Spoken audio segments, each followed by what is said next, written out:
وَلَقَدْ يَسَّرْنَا الْقُرْآنَ لِلذِّكْرِ فَهَلْ مِن مُّدَّكِرٍ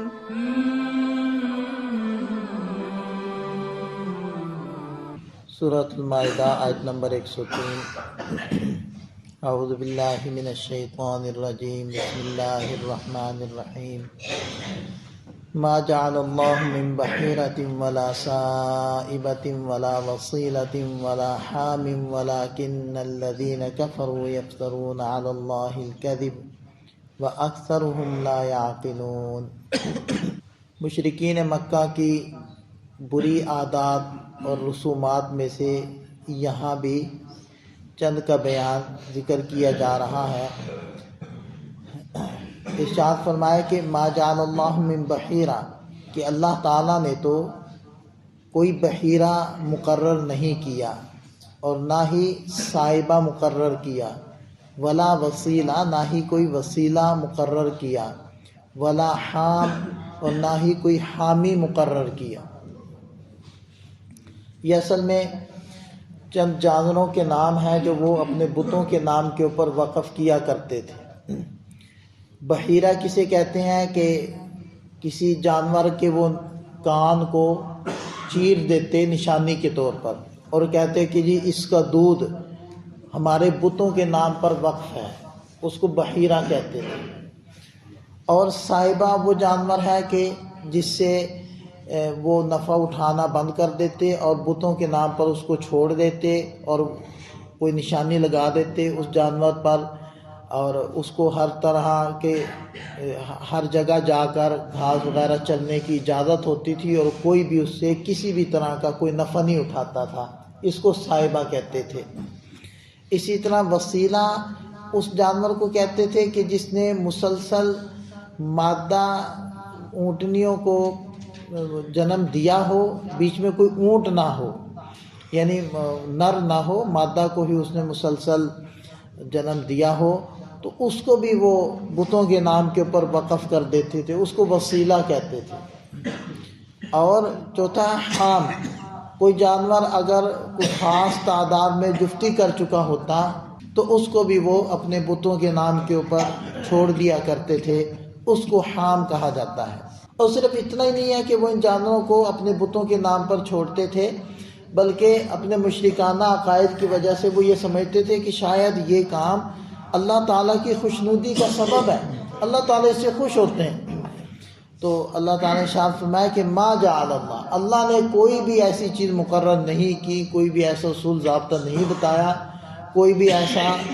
جو ہے جانور کو وقف کرنے کا طریقہ ہم نے کوئی حکم نہیں دیا۔ وَلَكِنَّ الَّذِينَ كَفَرُوا، لیکن جو کافر ہیں، یفترون علی اللہ الکذب، وہ اللہ پر جھوٹ باندھتے ہیں، یہ عقیدہ رکھ کر، یہ عمل کر کے، یہ دعویٰ کر کے کہ اللہ کی خوشنودی کے لیے ہم تو کر رہے ہیں۔ وَأَكْثَرُهُمْ لَا يَعْقِلُونَ، اور ان میں سے اکثر بے عقل ہیں، بے شعورے ہیں، بس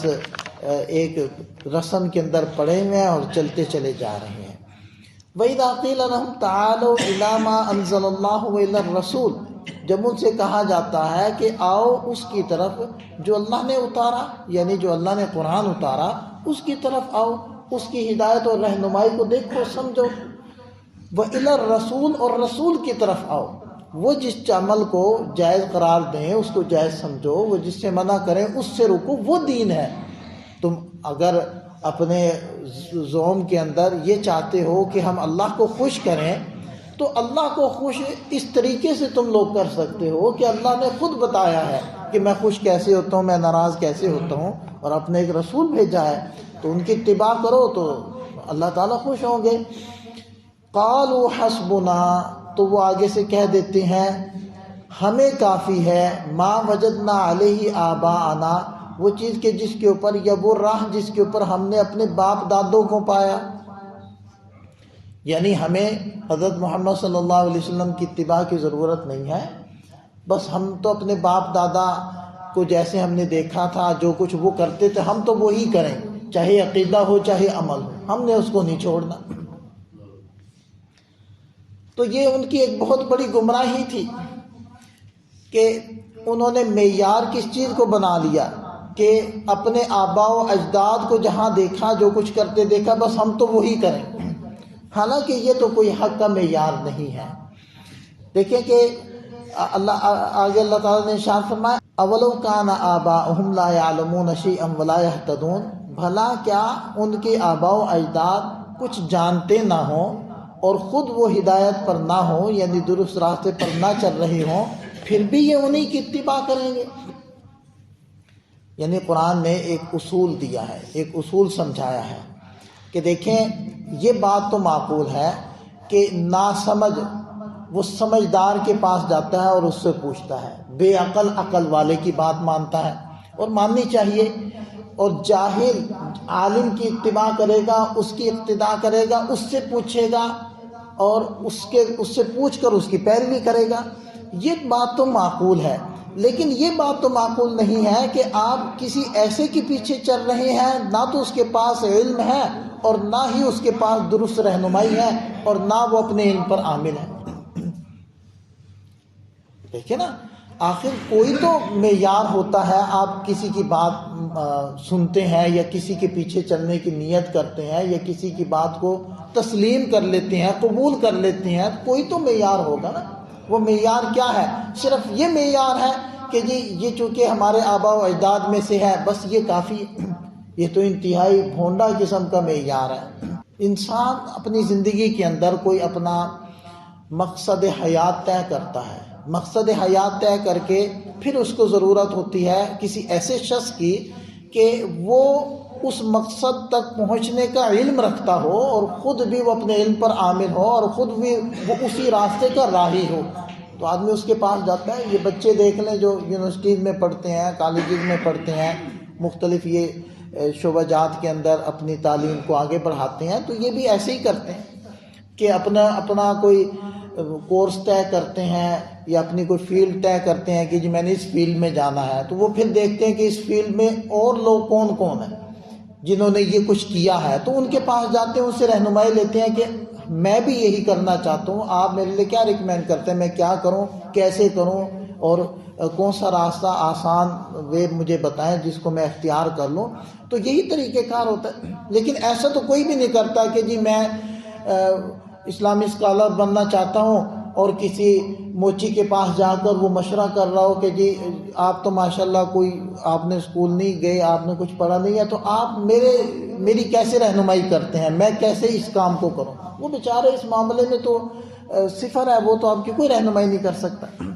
تو قرآن نے ایک معیار بتایا، وہ معیار کیا ہے؟ اولو کان آباؤہم لا یعلمون شیئا ولا یہتدون، کہ تم جن کی اقتداء کرنے چلے ہو ان کا علم بھی صحیح ہو، علم صحیح کے حاملین ہو، اور وہ عمل مستقیم پر قائم ہو، عمل مستقیم ان کے اندر موجود ہو، تو پھر تم ان کی اتباع کرو اور اقتداء کرو۔ یہ دو معیار ہیں، ان کو جانچ لو، علم صحیح بھی ہو اور وہ اپنے علم صحیح کے اوپر عامل بھی ہو، پھر آپ ان کی بات مانو۔ اور دیکھیں کہ قرآن نے کتنے خوبصورت انداز میں ان لوگوں کی گمراہی پر ان کو متنبہ کیا۔ دیکھیں ایک طریقہ کار گفتگو کا یہ ہوتا ہے کہ آپ اگلے سے ایسی بات کریں جس سے اس کا غصہ، اس کا اشتعال بڑھے، اور وہ طریقہ کیا تھا کہ جب انہوں نے کہا کہ جی ہمیں تو کافی ہے ہمارے آباء و اجداد کا دین، تو طریقہ ایک یہ ہو سکتا تھا کہ تمہارے باپ دادے تو جاہل ہیں، وہ تو پرلے درجے کے گمراہ ہیں، تم ان کی اقتداء کر رہے ہو۔ اس طریقے تکلم اور خطاب سے اشتعال بڑھے گا اور ان کا تنفر بڑھے گا، وہ اور زیادہ آپ کی بات سے دور ہوں گے اور سمجھنے کے قریب نہیں آئیں گے۔ تو لیکن قرآن نے اسلوب بدلا ہے۔ دیکھیں قرآن کا اسلوب دیکھیں کہ ان سے سوال پوچھا ہے، اولو کان آباؤہم، سوال پوچھا ہے کہ کیا ان کے آباء و اجداد جانتے نہ ہوں اور ہدایت پر نہ ہوں تو کیا پھر بھی یہ انہی کی اتباع کریں گے؟ سوالیہ انداز میں گویا کہ وہ جو ایک تنفر کی فضا قائم ہو سکتی تھی اس کو مزید ہلکا کر دیا اور